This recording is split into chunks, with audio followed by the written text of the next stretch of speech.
English literature की रोमांचक यात्रा। क्या आपने कभी सोचा है कि अंग्रेजी साहित्य की शुरुआत कैसे हुई? शेक्सपियर से पहले कौन था? कौन से लेखक और कवि अपने दौर में साहित्य को नया रूप देते रहे? अगर आप भी अंग्रेजी साहित्य को एक कहानी की तरह समझना चाहते हैं तो आप सही जगह पर हैं। इस वीडियो में हम अंग्रेजी साहित्य के हर युग की रोमांचक यात्रा पर निकलेंगे, एंग्लो सैक्सन दौर से लेकर आधुनिक समय तक। यह सिर्फ साल और नाम याद करने की क्लास नहीं है, बल्कि एक ऐसी कहानी है जिसमें साहित्य समय के साथ बहता है, बदलता है और हर दौर में नया रंग लाता है। तो जुड़िए इस सफर में और जानिए क्लासिकल से मॉडर्न इंग्लिश लिटरेचर की पूरी दास्तान। अंग्रेजी साहित्य की कहानी। समय की नदी में बहता एक सफर। बहुत समय पहले, जब दुनिया में कागज और कलम भी दुर्लभ थे, तब अंग्रेजी भाषा अपने शैशव काल में थी। समुद्र पार से आए एंग्लो सैक्सन योद्धाओं ने ब्रिटिश द्वीपों पर अपना साम्राज्य स्थापित किया। उनकी भाषा कठोर थी, उनकी कविताएं वीरता की गाथाएं थीं, और इसी युग में जन्मी पहली महान कविता बियोवुल्फ, एक वीर योद्धा की कथा जो राक्षसों से लड़ता है और अपने राष्ट्र की रक्षा करता है। यह वह समय था जब कहानियां मौखिक रूप से सुनाई जाती थीं और शब्दों में जादू बसता था। चौसर का समय, एक नई सुबह। 1066 से 1500 समय बीता और 1066 में नॉर्मनों ने इंग्लैंड पर अधिकार कर लिया।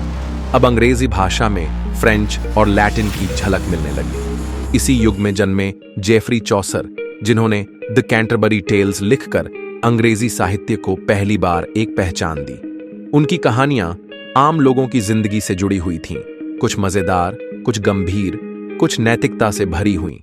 शेक्सपियर का स्वर्ण युग 1500 से 1660 तक समय आगे बढ़ा और अंग्रेजी साहित्य को एक स्वर्ण युग मिला, पुनर्जागरण। इस समय विलियम शेक्सपियर ने दुनिया को हेमलेट, मैकबेथ, ओथेलो और रोमियो और जूलियट जैसे नाटक दिए। उनके शब्दों में ऐसा जादू था कि आज भी उनके नाटकों का मंचन होता है। शेक्सपियर ने प्रेम, विश्वासघात, राजनीति और इंसानी भावनाओं को इतनी खूबसूरती से उकेरा कि वे अमर हो गए। इसी दौर में क्रिस्टोफर मार्लो और एडमंड स्पेंसर जैसे कवियों ने भी साहित्य को नई ऊंचाइयों पर पहुंचाया। क्रांति और क्लासिक साहित्य 1660 से 1998। समाज बदला, राजनीति बदली और साहित्य भी बदल गया। अब लोग कल्पना से ज्यादा तर्क और व्यंग्य की ओर आकर्षित होने लगे। जोनाथन स्विफ्ट की गुलिवर की यात्रा और अलेक्जेंडर पोप की कविताएं इस दौर में लोगों के दिलों पर राज करने लगी। यह युग हमें समाज का आईना दिखाने लगा। प्रकृति और प्रेम का युग 1798 से 1837। अब साहित्य में एक नया दौर आया, रोमांटिक युग, जहां कवियों ने प्रकृति, भावनाओं और मानवीय संवेदनाओं पर ध्यान केंद्रित किया। William Wordsworth, Samuel Taylor Coleridge, John Keats और लॉर्ड बायरन जैसे कवियों ने अपनी कविताओं से साहित्य में जीवन भर दिया। इस दौर की सबसे खास बात थी कल्पना की उड़ान। कहानीकारों का दौर 1937 से 1901। अब बारी थी विक्टोरियन युग की, जहां उपन्यासों ने राज किया। चार्ल्स डिकेंस ने ओलिवर ट्विस्ट और डेविड कॉपरफील्ड जैसे उपन्यासों में गरीबों की जिंदगी दिखाई। थॉमस हार्डी ने समाज की सच्चाइयों को उजागर किया। यह वह समय था जब साहित्य आम आदमी के और करीब आ गया।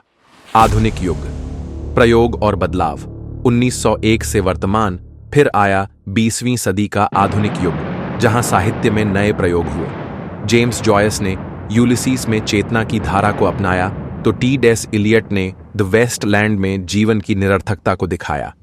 इसी दौर में जॉर्ज ऑनरवेल की 1984 और सलमान रुश्दी की मिडनाइट्स चिल्ड्रन जैसी किताबों ने साहित्य को नई दिशा दी। निष्कर्ष, साहित्य की यात्रा जारी है। अंग्रेजी साहित्य की यह कहानी एक बहती हुई नदी की तरह है, जो समय के साथ बदलती रही है। हर युग में कुछ नया जोड़ा गया, कुछ पुराना पीछे छूट गया, लेकिन साहित्य कभी रुका नहीं। यह यात्रा आज भी जारी है और हर दिन नए लेखक इसे नया रूप दे रहे हैं। तो आप किस युग की कहानी में खो जाना चाहेंगे?